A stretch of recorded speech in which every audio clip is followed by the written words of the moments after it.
রাসূল তো এতিমদের সর্দার। পৃথিবীর কোন এতিম যেন বলতে না পারে নবীজি আমার ব্যাপারে কি বলবেন, আমি তো এতিম মানুষ, আর তিনি আমার ব্যাপারে কিভাবে আমার দরদ বুঝবেন।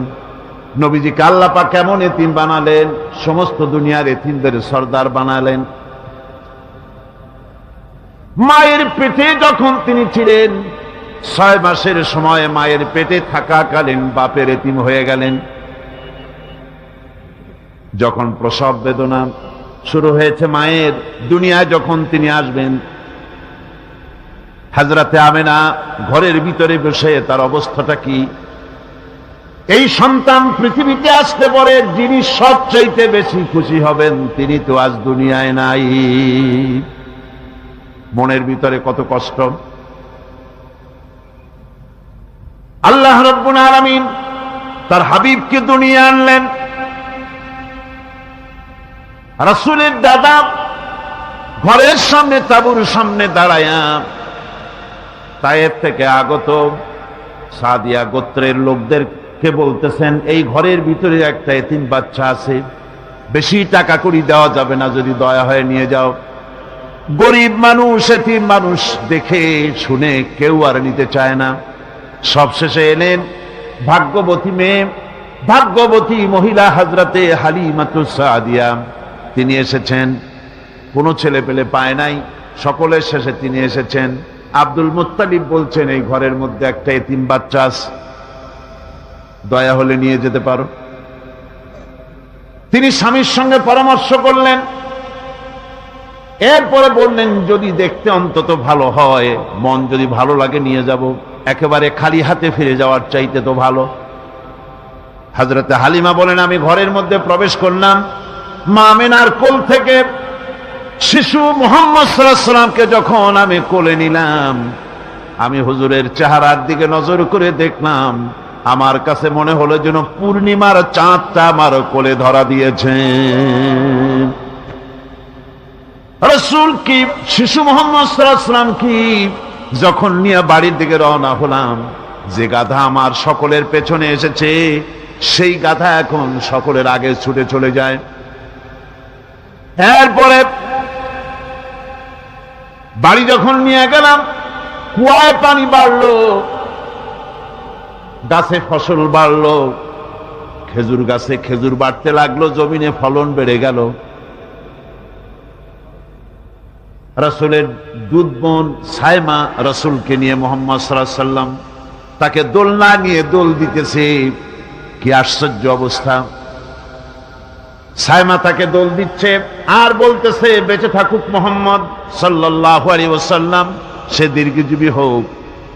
কবি লিখতেছেন, কি আশ্চর্য কথা, বেদুইন বালিকা কারে নিয়ে দোল দেয় সে কি তা জানে? বিশ্বনবী মুহাম্মদ রাসূলুল্লাহ সাল্লাল্লাহু আলাইহি ওয়াসাল্লাম এভাবে এতিম অবস্থায় জীবন তার শুরু হলো। যখন তিনি ফিরে এলেন 6 বছর বয়সের সময়, যখন মায়ের কাছে তিনি ফিরে এসেছেন, প্রতিদিন তিনি খেলা দেখতে যান ময়দানে। ইতিহাসের মধ্যে লেখা হয়েছে, মা প্রতিদিন সন্ধ্যার সময় তাকে ফিরে পান। আজকে সন্ধ্যা হয়ে গেছে, শিশু মুহাম্মদ সাল্লাল্লাহু আলাইহি ওয়াসাল্লাম বাড়ি ফেরেন না। কারণ কি, কেন বাড়ি ফেরে না? সন্ধ্যার দিকে তিনি চলে গিয়েছেন পাহাড়িয়া ময়দানে, যে দেখেন ধুধু করতেছে চতুর্দিকে, সন্ধ্যা হয়ে গেছে, অন্ধকার হয়ে গেছে, কোনো ছেলে পেলে নাই, কেউ নাই। পাহাড়ের পাদদেশে বসে শিশু মুহাম্মদ সাল্লাল্লাহু আলাইহি ওয়াসাল্লাম কাঁদতেছেন। মা প্রশ্ন করলেন, বাবারে সন্ধ্যা উত্তীর্ণ হয়ে গেল, কেন একা একা বসে বসে কাঁদো?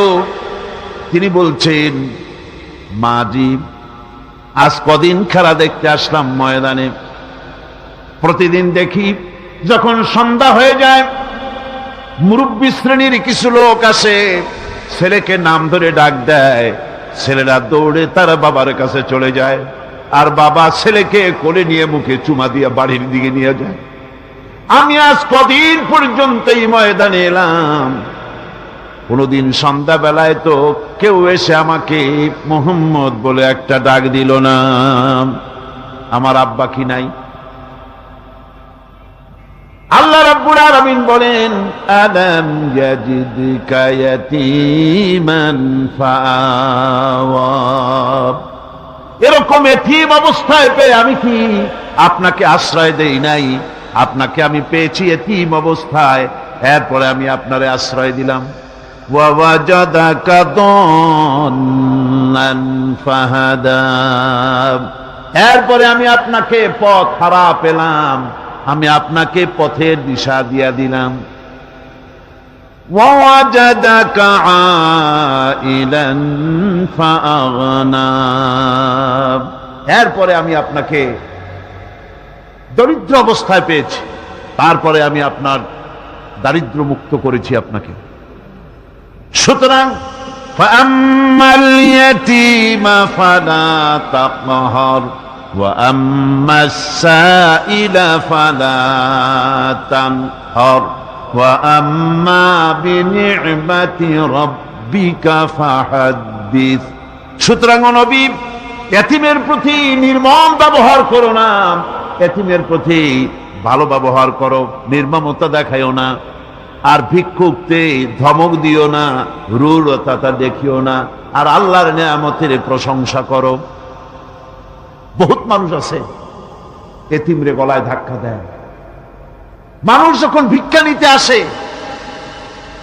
গরিব মানুষ ভিক্ষা চাইতে আসছে, ওই মেয়ে আত্মাহিত জানো, দোয়া কুনুত জানো, বাড়ি যেয়ে কাজ করবা, এই সব আজে বাজে কথা বলে ভিক্ষা দেয় না। আহা, সাইলকে ধমক দিতে রাসূল করিম সাল্লাল্লাহু আলাইহি ওয়াসাল্লাম নিষেধ করেছেন, সাইলকে ধমক দিও না।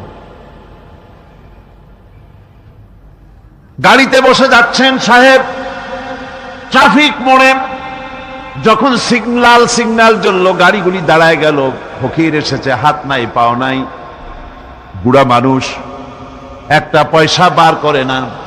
আবার এই মানুষটি ওই ফকিরকে ধমক দিয়া বার করে দিল। এরপরে এই লোকটি যখন কোনো মাজারের কাছে পৌঁছে গেল, 500 টাকার কড়কড়ে নোটটা ফেলে দিল। বলেন টাকা দরকার কার? মরা মানুষের না জিন্দা মানুষের? কার দরকার? যার টাকা দরকার ছিল তারে দেওয়া হলো না, যার দরকার নাই তারে দেওয়া হলো।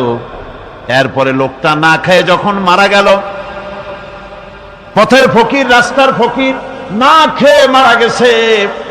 এরপরে তার কাফনের কাপড় নাই, লোকটাকে রাস্তার উপরে শোয়া একটা ছেঁড়া কাপড় দিয়ে ঢেকে রেখেছে। বড় লোকেরা, সাহেবরা তখন গাড়ি দাঁড় করে আর 5টা টাকা 2টা টাকা করে তার লাশের উপরে মারতেছে।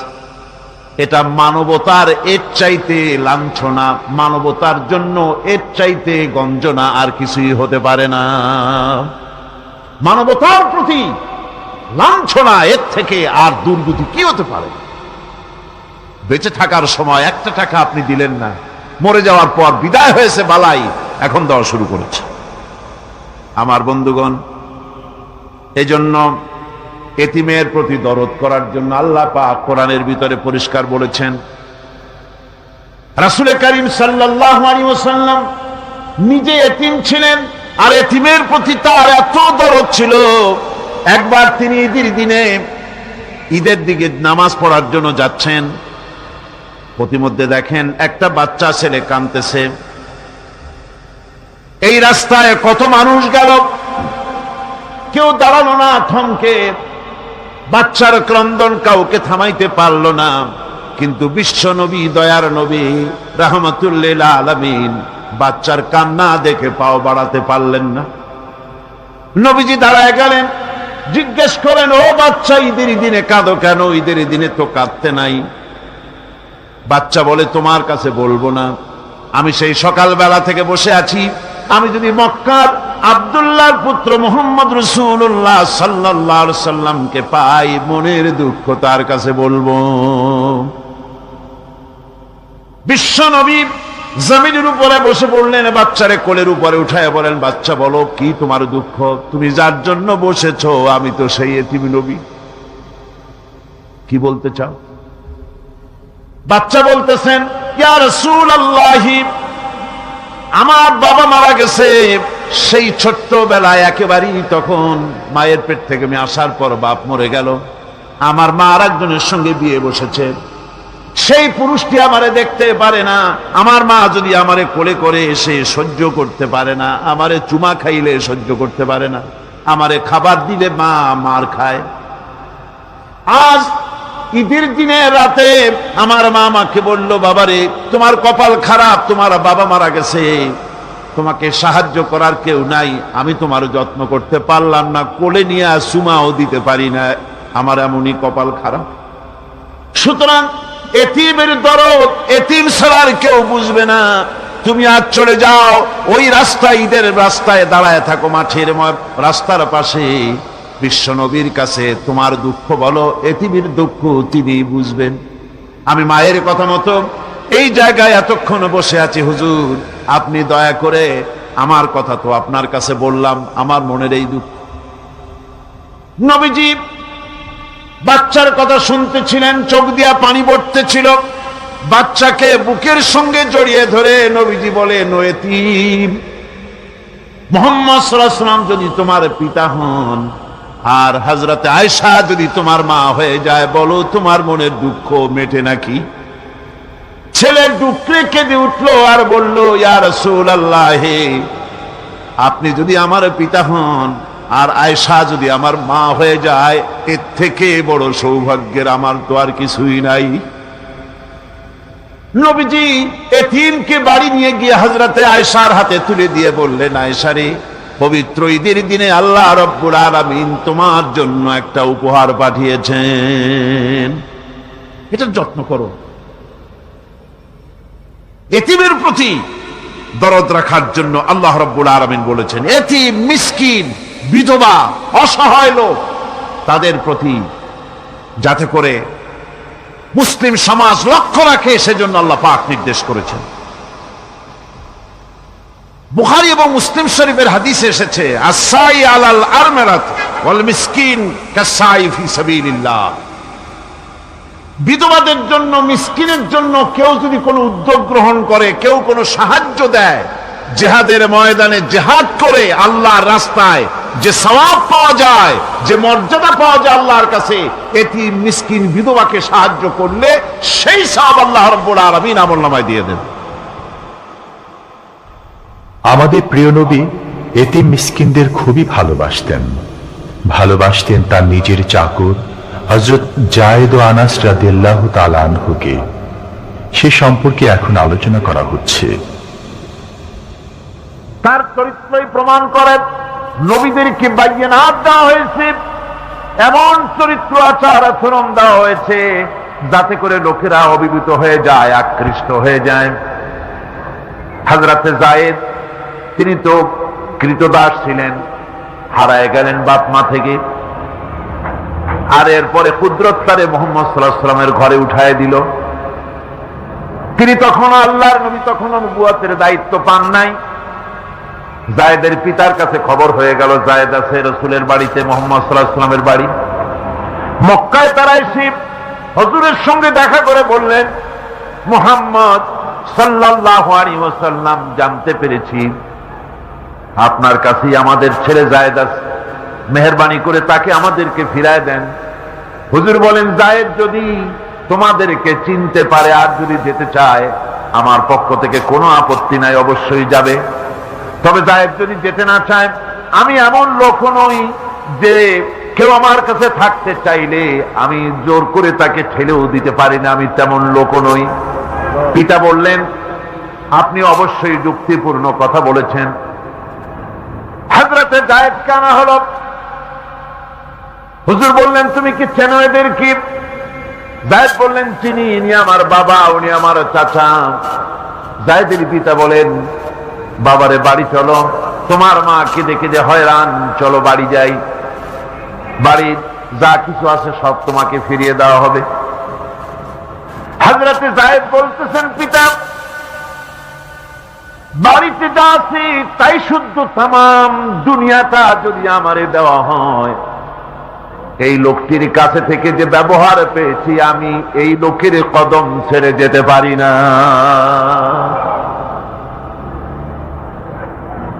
তার চরিত্রই প্রমাণ করে তিনি নবী। কি ব্যবহারটা পেয়েছেন। হযরত আনাস রাদিয়াল্লাহু তাআলা আনহু ছোট মানুষ, 8 বছর বয়সের সময় হুজুরের খাদেম হয়ে হুজুরের বাড়িতে আসছেন। আচ্ছা, 8 বছর বয়সের কিশোর ভুল তো করতেই পারে। গরম পানি চাইলে ঠান্ডা পানি এনে দেবে, স্যান্ডেল চাইলে জুতো আনবেন, বিছানা বিছাইতে বললে উঠাই পড়বে। এটা স্বাভাবিক। কিশোর মানুষ, ছোট মানুষ। এবার শুনুন, বাইয়ানাত কারে বলেন? নবীদের বাইয়ানাত আল্লাহ যে দিয়েছেন সেটা কি জিনিস? সেটা হলো উন্নত মানের চরিত্র, তার ব্যবহার, ওঠা বসা যা দেখলে মানুষ বুঝতে পারে তিনি আল্লাহর নবী। হযরতে আনাসের মুখে শুনুন, হযরতে আনাস রাদিয়াল্লাহু তাআলা আনহু বলেন, একাধিক ক্রমে টানা 10টি বছর রাসূলের খেদমতের ভিতরে নিয়োজিত ছিলাম। 10টি বছরের ভিতরে একটা দিনের জন্য নবীজি আমাকে ধমক দিয়ে কথা বলেন নাই। তো ধমক দিলেন না আমারে, এটা করছো কেন, এটা করো নাই কেন? সুবহানাল্লাহি বিহামদিহি। গোটা পৃথিবীর সমস্ত মুমিন মুসলমানদের, পুরুষ আর নারীদের জীবন, কলিজা, রক্ত রাসূলের কদম মুবারক উৎসর্গ হয়ে যায়। মহান রব্বুল আলামিনের কাছে তার হাবিব রাসূলুল্লাহ সাল্লাল্লাহু আলাইহি ওয়াসাল্লামের ছিল বিশেষ মর্যাদা। আসুন আমরা সে সম্পর্কে আলোচনা শুনি। আমার ভাইরা, রাসূল পাক সাল্লাল্লাহু আলাইহি ওয়াসাল্লাম আল্লাহর নবী এমন এক মহান সত্তা ছিলেন যে তিনি দোয়া আল্লাহর দরবারে হাত উঁচু করতে দেরি আছে, কিন্তু দোয়া কবুল হতে দেরি নাই। হিজরত করে মদিনায় এসেছেন, নামাজ পড়তে দিল চায়, কাবা শরীফের দিকে ফিরে যদি নামাজ পড়তে পারতাম দিলটা বড় ভালো লাগতো, কিন্তু হাত উঁচু করে মোনাজাত করতেছেন না, আল্লাহর কাছে বলতেওছেন না যে আল্লাহ তুমি আমার কিবলাটা বাইতুল মুকাদ্দাস থেকে ফিরাইয়া মক্কা শরীফে বাইতুল্লাহর দিকে ফিরাইয়া দাও। মুখেও বলতেছেন না, মনেও না, শুধু আকাশের দিকে বারবার তাকাচ্ছেন, মোনাজাত করেন নাই। মনে মনে আশা পোষণ করতেছেন যদি এমন একটা ওহী নাজিল হয়ে যেত। আল্লাহ রাব্বুল আলামিন সঙ্গে সঙ্গে রাসূল জোহরের নামাজ পড়তেছিলেন, 2 রাকাত পড়া হয়ে গেছে, এমন সময় ওহী নাজিল হয়ে গেল, قد نرى تقلب وجهك في السماء। ও নবী, আমি দেখতে পেয়েছি বারবার আপনি আকাশের দিকে তাকাচ্ছেন। সুবহানাল্লাহ, আমি দেখতে পেয়েছি। فلنولينك قبلة ترضاها فول وجهك شطر المسجد الحرام। আর দেরি নাই, আপনার মনের আশা পুরা হয়ে গেছে, এক্ষুনি আপনার কিবলা পরিবর্তন করুন। হুজুর 2 রাকাত পড়েছিলেন বাইতুল মাকদাসের দিকে ফিরে, বাকি 2 রাকাত তিনি মক্কা শরীফের কাবা শরীফের দিকে ফিরলেন।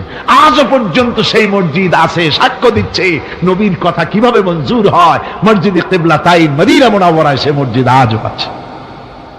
ভাইরা আমার, রাসূল পাক সাল্লাল্লাহু আলাইহি ওয়াসাল্লাম এত বড় মর্যাদা সম্পন্ন ব্যক্তিত্ব, মহান ব্যক্তিত্বের উম্মতের মধ্যে আল্লাহ আমাদের শামিল করেছেন। শুকরিয়া স্বরূপ আমরা পড়ি আলহামদুলিল্লাহ। জোরে সোরে পড়েন আলহামদুলিল্লাহ। আমার ভাইয়েরা, মর্যাদা এত বেশি আল্লাহ রাসূলকে আল্লাহ রাব্বুল আলামিন দান করেছেন। এই পৃথিবীতে কোন মানুষের সঙ্গে যদি আপনি বেয়াদবি করেন, তিনি আপনার বাপ হোক, তিনি আপনার মা হন, অথবা আপনার উস্তাদ হন, অথবা আপনার পীর হন, যে কেউ হোক না কেন, কারো সঙ্গে যদি কোনো বেয়াদবি হয়ে যায় তো শুধু একটা বেয়াদবি ছাড়া আর কিছুই না। কিন্তু নবীজির সঙ্গে যদি কেউ বেয়াদবি করে, সেটা শুধু বেয়াদবি থাকে না, কুফরি হয়ে যায়। কি হয়ে যায়? কুফরি হয়ে যায়। রাসূলুল্লাহকে কেউ তাওহীন করলে, অসম্মান করলে, সমালোচনা করলে কাফের হয়ে যায়। যেমন কি হয়ে যায়? কত বড় মর্যাদা!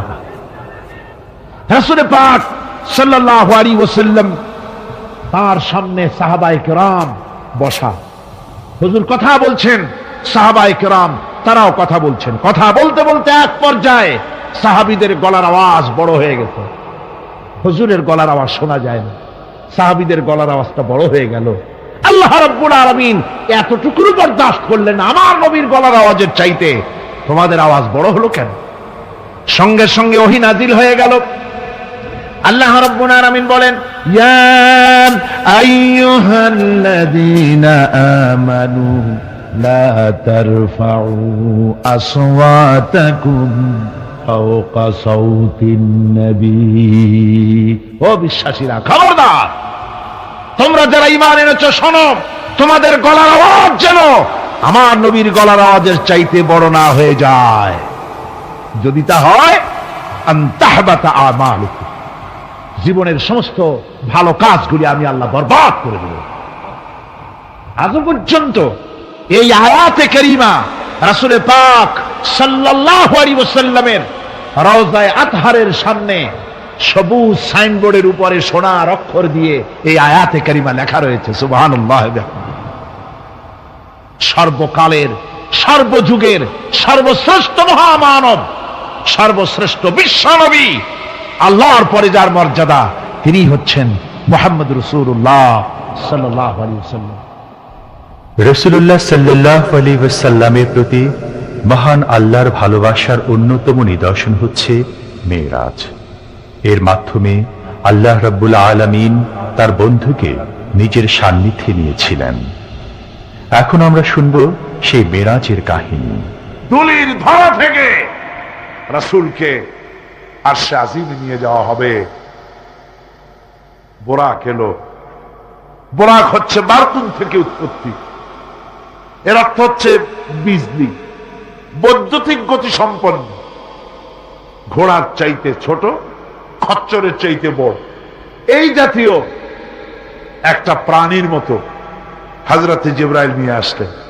আমাদের দেশে কারো কারো বাড়িতে আয়নায় বান্দানো থাকে এই ছবিটা।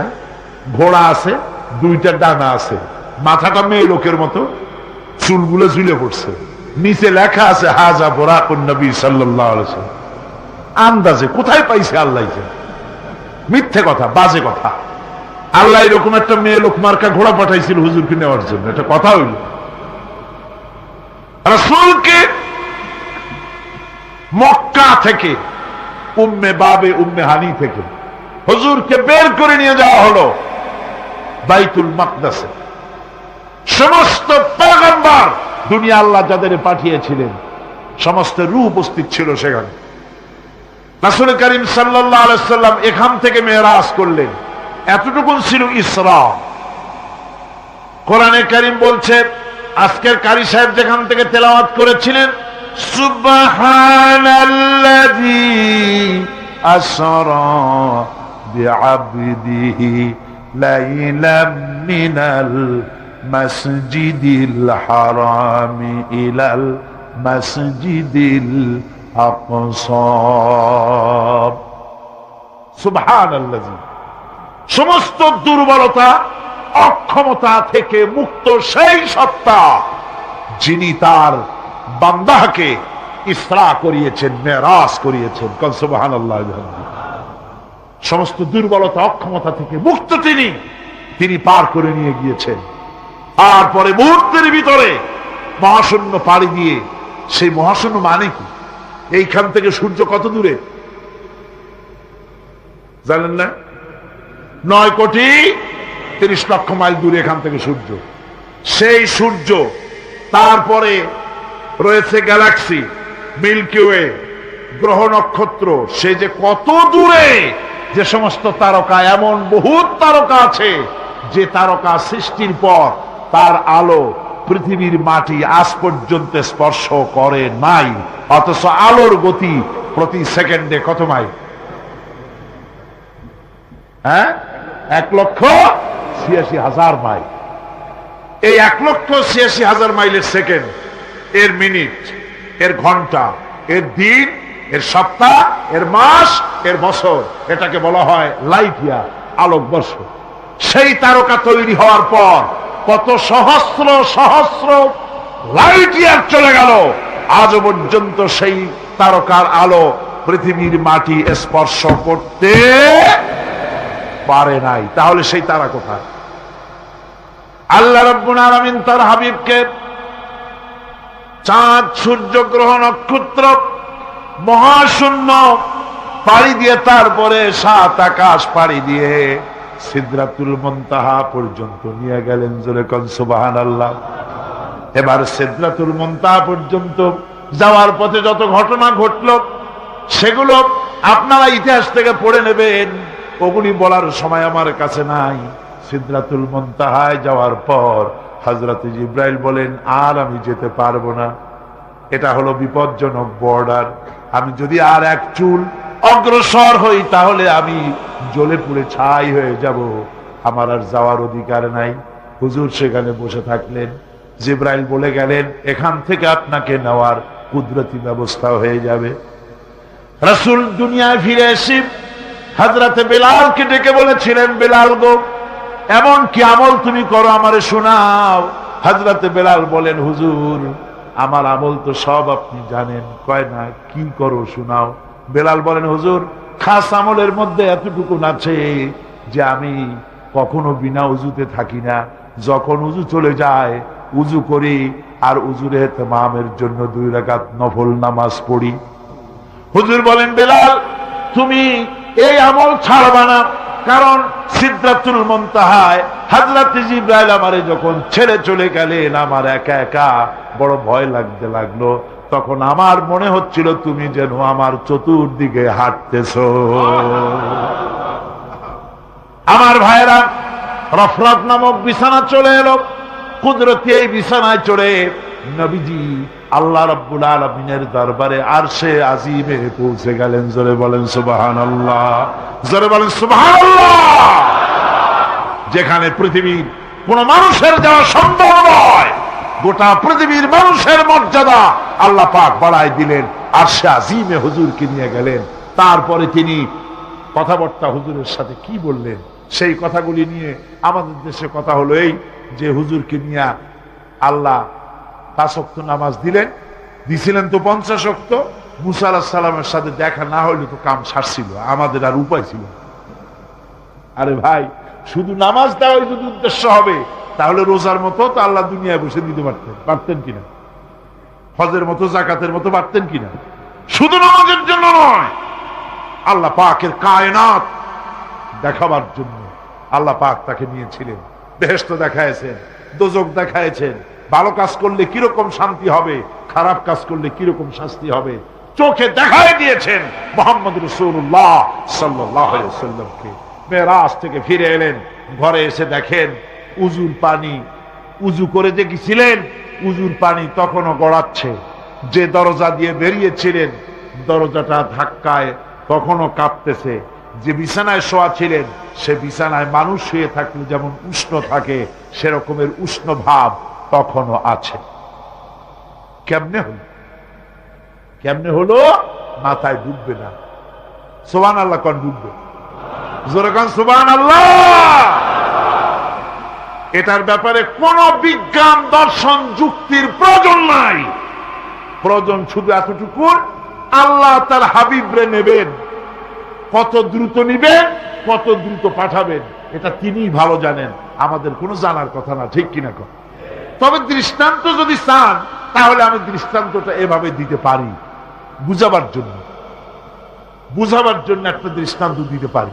সেটা হলো এই, ধরেন বাংলাদেশে কোনো প্রেসিডেন্ট আসবে, পৃথিবীর যে কোনো দেশের এক প্রেসিডেন্ট আসবে, এটা আসার যখন খবর হয়ে যাবে তখন পত্র পত্রিকায় রুট বলে দেওয়া হয়, এই রুটে রাষ্ট্রীয় মেহমান রাষ্ট্রীয় অতিথি ভবনে আসবেন, এই রাস্তা দিয়ে সাধারণ ট্রাফিক চলাচল বন্ধ থাকবে।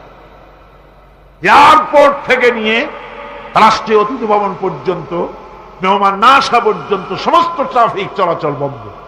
মেহমান পৌঁছে যাবে, তারপরে আবার স্বাভাবিক ট্রাফিক চলবে। এটা জানেন কিনা? জানেন কিনা? এইটা যদি পৃথিবীর সামান্য সলিমদ্দি কসিমদ্দি এই জন্য বলছি, আজ আছে কাল নাই। ঠিক কিনা গণ? আজ মন্ত্রিত্ব গেল, কালকে রাস্তায় দাঁড়ায় বলবে রিক্সাওয়ালা আমার একটু নেওয়া, বাজারে মাছ কিনতে যাব। ঠিক কিনা? সুতরাং এদের তো কোনো মর্যাদা নাই, আজ আছে কাল নাই। এই দুনিয়ার সলিমদ্দি কসিমদ্দির জন্য যদি এভাবে ট্রাফিক চলাচল বন্ধ করে দেওয়া হয়, তাহলে আকাশ এবং জমিনে আল্লাহ রাব্বুল আলামিনের সর্বশ্রেষ্ঠ মেহমান জনাবে মুহাম্মদ রাসূলুল্লাহ সাল্লাল্লাহু আলাইহি সাল্লাম, এই মেহমান আল্লাহর দরবারে যাবেন। আল্লাহ যদি বলে দিয়ে থাকেন, আল্লাহ যদি হুকুম করে থাকেন, সময়ের গতি, বার্ষিক গতি, আহ্নিক গতি, আকাশের গতি, সূর্যের গতি, সময়ের গতি, রাত ৩:৪৫ 10 সেকেন্ড, এখন সমস্ত গতি স্তব্ধ হয়ে যায়। আমার হাবিব আমার দরবার থেকে ঘুরে যখন ঘরে ফিরে যাবেন, আবার ৩:৪৫ 11 সেকেন্ড থেকে শুরু হয়ে যাবি। ইসলাম প্রচার করতে গিয়ে আমাদের প্রিয় নবীর উপর চলেছে অকথ্য নির্যাতন, যার প্রমাণ তায়েফের ঘটনা। সেই কাহিনী এখন আমাদের সামনে সুললিত কণ্ঠে তুলে ধরছেন প্রখ্যাত মুফাসসিরে কোরআন হযরত মাওলানা দেলওয়ার হোসাইন সাঈদী। ক্যাসেটটির প্রযোজনায় সিএইচপি, পরিবেশনায় স্পন্দন অডিও ভিজুয়াল সেন্টার, ঢাকা। শুনুন তায়েফের কাহিনী। তায়েফের ময়দানে আমার রাসূল রক্ত দিয়েছেন। আমি সেই তায়েফ সফর করেছি। সেই তায়েফ, আমি তায়েফের ইতিহাস হাদিসে পড়েছি, চোখে দেখি নাই। তায়েফের চিত্র নিজের চোখে দেখে প্রাণ ভরে কেঁদেছি, যেখানে রাসূলের রক্ত পড়েছে। 3টি জায়গায় রাসূলের রক্ত পড়েছে। সবচেয়ে বেশি রক্ত পড়েছিল যে জায়গাটিতে, সেই জায়গায় প্রাণ ভরে কেঁদেছি। আমার স্ত্রী আমার সাথে ছিলেন। আমি তায়েফে গিয়ে লোকেরা আমাকে যখন বলল বিশ্রাম নিতে, আমি বললাম না, বিশ্রাম করব না, আগে আমারে নিয়ে যাও। আমার রাসূলকে মারছিল যে রাস্তাটা, ওই রাস্তাটা আমার আগে দেখাও। 3 দিনের না খাওয়া, রাস্তার 2 দিকে কাফেরেরা দাঁড়ানো, চতুর্দিক থেকে পাথর মারা শুরু করে দিল। আহারে, এমন সুন্দর চেহারার মানুষ দেখে কেমনে মারল তারা। হুজুর পড়ে গেলেন, ওরা কাফেরেরা এসে জোর করে ধাক্কা মেরে হাঁটালো। আবার হুজুর পড়ে গেলেন, বেহুশ হয়ে পড়লেন। আবার ওরা উঠাইয়া জোর করে আবার হাঁটালো। তৃতীয় শেষ জায়গায় গিয়ে হুজুর বেহুশ হয়ে পড়ে গেলেন। শরীর থেকে সবচাইতে বেশি রক্ত পড়েছে সেখানে। আমি লম্বা সেজদায় পড়ে এত কান্দা কাঁদছি, আরে আমার নবীজির রক্ত পড়েছে এই মাটিতে। ফেরেশতারা এসে বলছেন, হে রাসূল, আপনার এই অবস্থা থেকে আকাশের ফেরেশতারা কাঁদতে কাঁদতে অস্থির হয়ে গিয়েছে। আপনি আমাদের অনুমতি দেন, এই পাহাড় চাপা দিয়া কাফেরের গোষ্ঠী সাফ করে দেই। আমার নবীজি বললেন, না, আমি তো বলবো না। আমি তো পৃথিবীর মানুষকে প্রতিশোধ দিতে আসি নাই। আমি যদি হুকুম করি আর আমার হুকুম মতো সবগুলি যদি পাথর চাপা দিয়ে মারিয়ে ফেলে দাও, তাহলে আমি কালে পৌঁছাবো লা ইলাহা ইল্লাল্লাহু মুহাম্মাদুর রাসূলুল্লাহ। সঙ্গে যায়েদ, রক্তাক্ত শরীর। আরে, যেই শরীরের দিকে মানুষ একবার তাকাইলে চোখ ফিরাইতে পারত না। হযরত আয়েশা বলেছেন, যে সমস্ত নারীরা ইউসুফ আলাইহিস সালামের দেখে হাত কেটে ফেলাইছিল, ওরা যদি আল্লাহ রাসূলকে দেখতো, হাত কাটতে কাটতে কলিজা কাটে ফেলাই দিত, টের পাইতো না। এমন মানুষের গায়ে কেমনে পাথর মারল।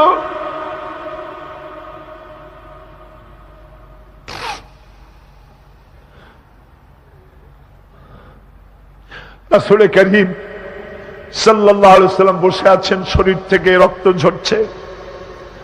বুখারী শরীফে এসেছে, আত্তাস নামক এক যুবক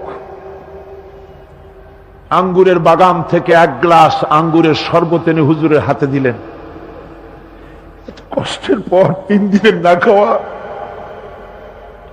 ক্ষুধার্ত নবী 1 গ্লাস আঙ্গুরের শরবত সবটুকুন পান করে একটা স্বস্তির নিঃশ্বাস ফেললেন। বললেন, তোমার নাম না আত্তাস? তিনি বললেন, হ্যাঁ আমার নাম আক্তাস। তোমার বাড়ি হযরত ইউনূস আলাইহিস সালামের গ্রামে? বললেন যে হ্যাঁ আমার বাড়ি ইউনূস আলাইহিস সালামের গ্রামে। যুবক জিজ্ঞেস করলেন, হুজুর আপনি কি করে বুঝলেন আমার নাম আক্তাস আর আমার বাড়ি ইউনূস আলাইহিস সালামের গ্রামে? আপনি জানলেন কি করে? হুজুর বললেন, আমিও নবী, ইউনূস আলাইহিস সালামও নবী, এক নবীর খবর আর এক নবীর কাছে থাকে।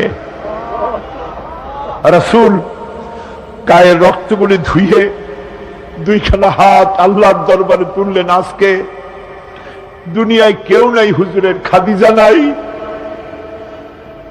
আবু তালেবও নাই, রাসূল একা। সাহাবীরা দিনের বেলায় কাফেরদের ভয়তে হুজুরের সঙ্গে দেখা করতে পারে না।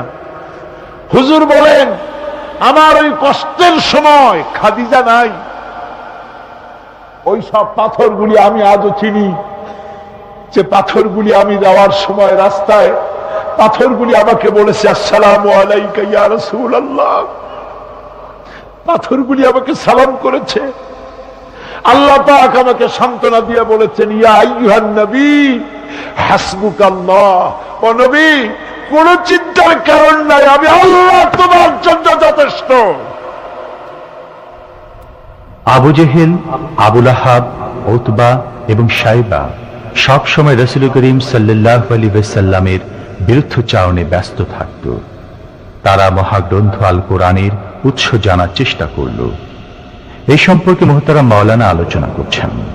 আবু জেহেল, আবু লাহাব, উতবা, শাইবা এরা সবাই রাসূলের ঘরের চার কোনায় দাঁড়িয়ে কোরআনে কারীম তারা আবিষ্কার করতে গেছে যে মুহাম্মদ সাল্লাল্লাহু আলাইহি ওয়াসাল্লাম কোরআনের নামে যে কথাগুলি বলেন, এই কথাগুলি তিনি কোত্থেকে আবিষ্কার করেন, কোথা থেকে পান? তিনি কি কোনো কবির কাছ থেকে ট্রেনিং নেন? কোথা থেকে এগুলি পান তিনি? তাই জানার জন্য ওরা গিয়ে, আবু জেহেল যে গিয়েছে আবু সুফিয়ান তা জানে না, উতবা যে গিয়েছে শাইবা তা জানে না, একে অপরের অজান্তে ঘরের চার কোনায় দাঁড়িয়ে আছে। গভীর রাত্রে সরকারে দো আলম আশরাফুল আম্বিয়া নবী মুহাম্মদ রাসূলুল্লাহ সাল্লাল্লাহু আলাইহি ওয়াসাল্লাম তেলাওয়াত করা শুরু করেছেন। এখন বুঝুন, একে তো আল্লাহর কালাম আর তেলাওয়াত করছেন তিনি যার উপরে এটা অবতীর্ণ হয়েছে। একটু আগে যে কারি সাহেব তেলাওয়াত করতেছিলেন, কি বলেন, কেমন লাগলো? সুবহানাল্লাহ সুবহানাল্লাহ, মনে হচ্ছিল সারা রাত তেলাওয়াত হোক আর শুনতে থাকি। এখন বুঝুন যে রাসূল নিজে তেলাওয়াত করতেছেন। আবু জাহেল, আবু সুফিয়ান, উতবা, শাইবা আল্লাহর নবীর ঘরের চার কোনায় দাঁড়িয়ে নবীজির তেলাওয়াত করা কোরআনে কারীম শুনতেছে। ওদের মনে মনে চিন্তা জাগলো, আরেকটু শুনে তারপরে বাড়ি যাব, আরেকটু শুনে নেই তারপরে বাড়ি যাব। এভাবে করে চিন্তা করতে করতে নবীজির মুখে আল্লাহ রাব্বুল আলামিনের কালাম শুনে শুনে চারটা কাফেরের জন্য ফজরের রক্ত হয়ে গেছে। বাড়ি যাওয়া তো দূরের কথা, দাঁড়ানো থেকেও কেউ বসার সময় পায় নাই। কোরআনে কারীমের আকর্ষণ, এ মোহাব্বত মানুষকে এভাবে টেনে আনে। দেখুন, শুধুমাত্র লিফলেট ছড়ানো হয়েছে আর পত্রিকায় একটু এসেছে তাফসীরুল কোরআন মাহফিল হবে। 3 দিনের মাহফিলের প্রথম দিনই মাঠের কাম সারা হয়ে গেছে। এরপরে কাল এবং পরশু কি হাসর হবে আল্লাহ রাব্বুল আলামিন ভালো জানেন। আমার ভাইরা, এই আকর্ষণ আমি বলে থাকি আল্লাহর কসম, এই আকর্ষণ সাইদির নয়, এই আকর্ষণ আল্লাহ রাব্বুল আলামিনের কোরআন মাজিদ। এর থেকে যারাই এই কোরআন থেকে মানুষকে বিচ্ছিন্ন করতে চাইবে, ওরাই জনগণ থেকে চিরতরে বিচ্ছিন্ন হয়ে যাবে। বন্ধুগণ, আবু জেহেল, আবু সুফিয়ান, উতবা, শাইবা 4 জন রওনা করেছে সকালবেলায়। আবু জেহেল জিজ্ঞেস করছে, আবু সুফিয়ান রে কখন আসছো? কয় অত রাত্রে। উতবা, শাইবা তারাও বলল মুখ রাত্রে। কেউ কোনো কথা বলে না।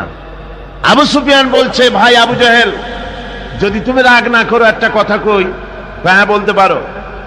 দেখুন, এই যে সারা রাত ধরে মুহাম্মদ সাল্লাল্লাহু আলাইহি ওয়াসাল্লামের মুখে আল্লাহর কালাম শুনলাম, আমার মনের বিশ্বাস, লাত মানাতের কসম করে বলতে পারি এই কথা মানুষের বানানো হতে পারে না। এটা কোন ঐশ্বরিক বাণী হবে, এটা মানুষের। আবু জেহেল বলছে, দেখো ওই কথা তো আমারও, কিন্তু মুশকিল হলো এই, আমরা হলাম লিডার, আমরাই যদি এতে আকৃষ্ট হয়ে পড়ি তাহলে তো আবু বকর ওমরের মতো আমরাও পাগলামি করে বসবো, আমরা ওই দলে চলে যাব, আমরাও মুসলমান হয়ে যাব।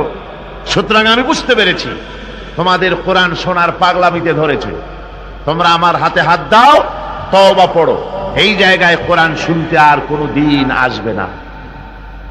কি করবে, ইচ্ছের বাইরে নেতাকে খুশি রাখতে হয়, তাই বাধ্য হয়ে সবাই তওবা করল। তওবা করে বাড়ি চলে গেছে। সন্ধ্যা যখন পার হয়ে গেল, আবু সুফিয়ান ভাবলো আবু জেহেল নিজেই যখন তওবা পড়িয়েছে, সে তো আর আসবে না, আর উতবা সাইবা আবু জাহেলের ভয়তে যাবে না, আমি আজকে একা একা মুহাম্মদ সাল্লাল্লাহু আলাইহি ওয়াসাল্লামের ঘরের কোনায় গিয়ে প্রাণ ভরে কালামুল্লাহ শুনবো। উতবাও তাই ভেবেছে, সাইবাও তাই ভেবেছে। এদিকে আবু জেহেল মনে মনে ভাবলো, ওরা তিনজনে আমার হাতে তওবা পড়েছে, আমার নেতৃত্বের প্রভাব, আমার ভয়তে ওরা কেউ আসবে না, আজকে একা আমি মজা করে সারা রাত শুনবো মুহাম্মদ সাল্লাল্লাহু আলাইহি ওয়াসাল্লামের মুখে আল্লাহর কালাম। গত রাত্রের মতো আজও সব হাজির হয়ে গেছে ঘরের কোনায়, আসবেই, এটাই তো স্বাভাবিক, আসাটাই স্বাভাবিক। গত বছর কোরআনে কারীমের তাফসীরের মাহফিলে বাধা দিল, একটা পত্রিকায় দেখলাম হরতালও সফল, তাফসীরও সফল। তো আমি দেখলাম যে হেডিংটা তো খুব ভালোই, খবরটা পড়লাম, দেখলাম একটা প্রতিবেদন লিখেছেন তিনি লিখলেন যে কোরআন বিরোধীরা তারা হরতালের ডাক দিল। এখন আজকাল পাগলে ডাক দিলেও হরতাল হয়ে যায়, কে তার দামি গাড়িটা রাস্তায় বের করে ভাঙবে। হরতালের ডাক দিয়েছে তো হরতাল হলো, কল কারখানা বন্ধ হয়ে গেল, দোকানপাট বন্ধ হলো। এখন কল কারখানার শ্রমিক আর দোকানপাটের শ্রমিক আর মালিক, সারা দিনে কোনো কাম নাই, সব তাফসীরের মাহফিলে হাজির। কথা বুঝলেন? শেষ পর্যন্ত এও দেখা গেল, আমার কাছে রিপোর্ট এসেছে, যারা বাধা দিয়েছিল তারা কয় যে কিছু টাকা তো পাই, কাজে কিছু না করলে টাকাটা হালাল হয় কেমন। শেষ পর্যন্ত ওরাও চাদর মুড়ি দিয়ে তাফসীরের মাহফিলের কোনায় ওরাও দাঁড়ায় গেছে। সুবহানাল্লাহ বিহামদি। এটা কোরআনের আকর্ষণ, এর থেকে মানুষকে ছুটানো যায় না, মুসলমানকে এর থেকে বিচ্ছিন্ন করা যায় না। চারো কাফের আজও এসে হাজির হয়েছে রাসূলের চার কোণে, একে অপরের অজান্তে। এরপরে রাত যখন শেষ হয়ে আসে, তখন আবু জেহেল মনে করলো আর দাঁড়ানো ঠিক না, আবু সুফিয়ান, উতবা, সাইবা ওরাও মনে করলো আর দাঁড়ানো ঠিক না। তখন অন্ধকারের ভেতর দিয়ে ছুট দিয়েছে যার যার বাড়ির দিকে। এখন অন্ধকারের মধ্যে ছুটতে গিয়ে একজন আর একজনের মধ্যে ঠেলে উঠেছে। আবু জেহেল ঠেলার চোটে ঘাবড়ে গিয়েছে, বলল কে? কয় আমি আবু সুফিয়ান। তুমি কেডা? কয় যে আমি আবু জেহেল। আবু জেহেল বলছে, আবু সুফিয়ান, কালকে তুমি আমার হাতে তওবা পড়লে, আজকে আসলে কেন? কয় যে দেখো মাতবাড়ি সব জায়গায় চলে না, তুমি আসলা কেন সেটা কও আগে। চারজন চলতেছে। আবু জেহেল বলল যে শোনো, কোরআনে কারীম শোনা থেকে মানুষকে আমরা বন্ধ করতে পারবো না, আইন পাশ করতে হবে, আইন করে কোরআন শোনার পথকে রুদ্ধ করে দিতে হবে। এরপরে তারা আইন পাশ করলো। কি আইনটা পাশ করলো? আল্লাহ রাব্বুল আলামিন কোরআনে কারীমে ওদের সেই আইনটা, ওরা যেটা পাশ করলো ওইটা কোরআনে কারীমে আল্লাহ কোট করে রাখলেন। যেহেতু আবু জেহেল মরে যাবে, কিন্তু তার নাতিরা তো মরবে না, ওর নাতিরা তো থাকবে কিয়ামত পর্যন্ত, ওর দৌহিত্র, ওর পৌত্র যা কিছু আছে এগুলো বেঁচে থাকবে দীর্ঘদিন। ওরাও যে এই একই আচরণ করবে তা যেন মুসলমানেরা বোঝে, এই জন্য ওদের সেই আইনটা আল্লাহ রাব্বুল আলামিন, ওরা বলল কি কোরআন সম্পর্কে, তা কোরআনে কারীমে আল্লাহ কোট করে রাখলেন কি? وقال الذين كفروا لا تسمعوا لهذا القرآن والغوا فيه। আজকে এই প্রথমই তেলাওয়াত হয়েছে আয়াত। আমার বন্ধুগণ, আল্লাহ পাক কোরআনে কারীমে বলছেন, কাফেররা সিদ্ধান্ত নিল লা তাসমাউ লিহাযাল কুরআন, কোরআন শরীফ শুনো না, কোরআন শরীফ, কোরআনে কারীম শুনতে যেও না। ওয়াল গাও ফি, কোরআন তো শুনবেই না, বরং কোরআনের আলোচনা, কোরআন যেখানে আলোচনা হয়, তেলাওয়াত হয়, সেখানে বাধার সৃষ্টি করো, বাধা দাও, ডিস্টার্ব করো। সর্বরকমের বাধার দিয়ে কোরআনে কারীম শোনার পথকে বন্ধ করে দাও। হাজারো প্রচেষ্টা চললো কোরআনে কারীম বন্ধ করে দেওয়ার জন্য, কিন্তু কোরআনে কারীম এটা কি বন্ধ হওয়ার জিনিস? কি বলেন, বন্ধ হওয়ার জিনিস?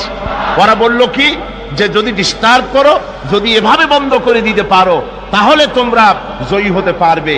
আর যদি কোরআনের আন্দোলন চলে, তাহলে তোমরা জয়ী হতে পারবে না, তোমাদের ক্ষমতা শেষ হয়ে যাবে। আমার ভাইরা, রাসূল পাক সাল্লাল্লাহু আলাইহি ওয়াসাল্লাম হজের মৌসুম এলো, কাবা শরীফের কোনায় বসে তেলাওয়াত করতেছেন। আবু জেহেল করেছে কি, ঘরে বাইরের থেকে যত হাজিরা এসেছে হজ করতে, ওদের তাঁবুতে গিয়ে গিয়ে বলছে, শোনো, আমাদের দেশে একটা পাগল, নাম তার মুহাম্মদ, নাউযুবিল্লাহি মিন যালিক, বলছে নাম তার মুহাম্মদ সাল্লাল্লাহু আলাইহি ওয়াসাল্লাম, তাকে জেনে ধরেছে, খবরদার তার কথা শুনতে যাও না, সে একটা পাগল মানুষ, তার কাছেও যাও না, কি বলে তাও শোনো। এখন অবস্থাটা এই হয়েছে, বাইরের থেকে যারা এসেছে তারা তো মুহাম্মদ সাল্লাল্লাহু আলাইহি ওয়াসাল্লামের নাম জানে না। আবু জেহেল নিজে গিয়া ঘরে ঘরে হুজুরের নামটা পরিচয় করায় দিয়ে আসে। এরপরে এই সমস্ত মানুষের একটা কৌতূহল, এই কোন জিনিস সম্পর্কে মানুষকে যদি নিষেধ করা হয়, সেই জিনিসটা জানার জন্য, দেখার জন্য মানুষের কিউরিসিটি জাগে বেশি। এখন যখন নিষেধ করা হলো, লোকেরা ভাবলো নেতা বলেছে, শুনবো না কি বলে, কিন্তু পাগলটা কেমন একটু দেখে আসি না। চলে গেছে কাবা শরীফের পাশে, যায়া রাসূলুল্লাহ সাল্লাল্লাহু আলাইহি ওয়াসাল্লামের চেহারা মোবারকের দিকে, তার চেহারা আনোয়ারের দিকে যখন এরা তাকিয়েছে, রাসূল পাক সাল্লাল্লাহু আলাইহি ওয়াসাল্লামের চেহারা মোবারকের দিকে তাকিয়ে ওরা বলছে, এই লোকটা কি পাগল হতে পারে? এত সুন্দর চেহারার মানুষ, সে কি কোনোদিন পাগল হতে পারে? নিশ্চয়ই পারে। রাসূল পাক সাল্লাল্লাহু আলাইহি ওয়াসাল্লামের চেহারা মোবারক, সুবহানাল্লাহ, মানুষের যদি নজর পড়ে যেত আল্লাহ রসুলের প্রতি, সেই চেহারা থেকে মানুষ চোখ ফিরাতে পারত না। হাদিস শরীফে এসেছে, রসুল যখন ঘেমে যেতেন, ঘামের বিন্দুগুলি যখন গলার উপরে, কপালে, গালের উপরে যখন জমতো, দূরের থেকে এটাকে মুক্তোর দানার মতো বলে মনে হতো। এত সুন্দর চেহারা আল্লাহ রাব্বুল আলামিন তাকে দিয়েছিলেন। ওরা বলল, এই লোক কি কোনোদিন পাগল হতে পারে? আমরা তো পাগল দেখেছি, চুলগুলো থাকে উস্কো খুস্কু, দাড়ি একটা থাকে এদিক আর একটা থাকে ওদিক, দাঁতে থাকে ময়লা, চোখগুলো থাকে উদাস উদাস ভাব, হাতে থাকে নখ, জামা কাপড় ময়লা বিশ্রী, এই তো পাগলের পরিচিতি। আর এত সুন্দর সুবিন্যস্ত শ্বশ্রু মণ্ডিত সুন্দর চেহারা, মাথার চুলগুলো এত সুন্দর, এত সুন্দর ভুরু, টানা টানা আখি, এত সুন্দর মানুষ আমরা জীবনে কোনোদিন দেখি নাই। এ তো কখনো পাগল হতে পারে না। দেখি না বলে কি, কানের থেকে আঙ্গুল খুলে ফেলেছে।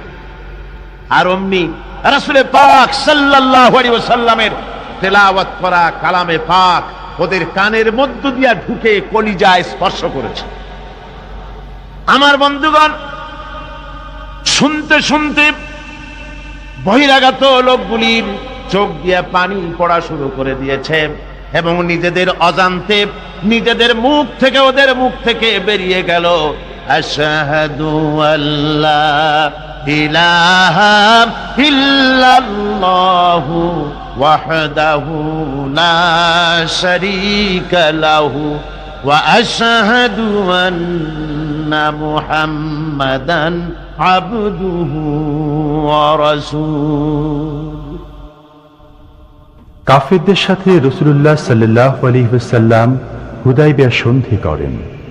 এর কিছু কিছু শর্ত সাহাবীদের পক্ষে মানা খুবই কষ্টকর ছিল, কিন্তু কৌশলগত কারণেই তারা এই চুক্তি মেনে নিয়েছিলেন।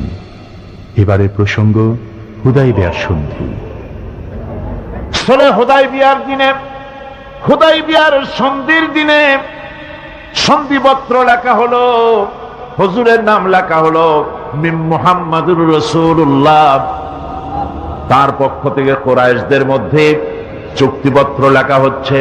কুরাইশরা বলল, মুহাম্মদ সাল্লাল্লাহু আলাইহি ওয়াসাল্লামের নামের সামনে যদি রাসূলুল্লাহ লেখো, তাহলে তো চুক্তির কোনো দরকার নাই, আমরা তো তাকে রাসূল মানি না, নাউযুবিল্লাহ।